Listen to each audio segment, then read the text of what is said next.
how did you become interested in fashion?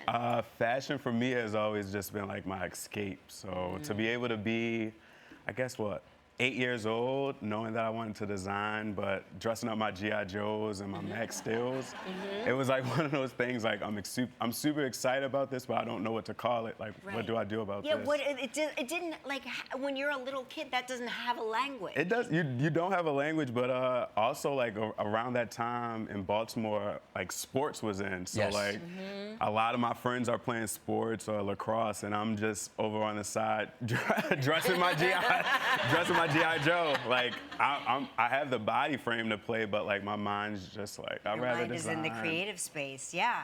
So like, how old were you when you first started designing? I think I had to be like around 8. I would like take stuff apart and put it back together.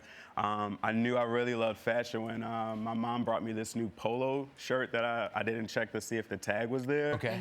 And she used to call me Edward Scissorhands because I would just cut stuff, curtains, pillowcases, and this one time, this new polo shirt I cut and made for my Max Steel, and we found out at the same time that it was a new shirt because she was like, "What are you doing there?" So I got in trouble, but after I got in trouble, that passion to cut stuff was still there. So did she see, like, did she recognize that you had a talent at that time, or was it more like, oh my gosh, you have to stop cutting up my belongings? I think my mom knew that something crazy was happening. She just couldn't wrap her finger around it. Right. But my sister was like, okay, yeah, he wants to design. He wants to create stuff. And you were self-taught. You didn't go to FIT or Parsons or anything like that? No, sadly, I'm self-taught. I went to the University of YouTube, so I was going. Incredible.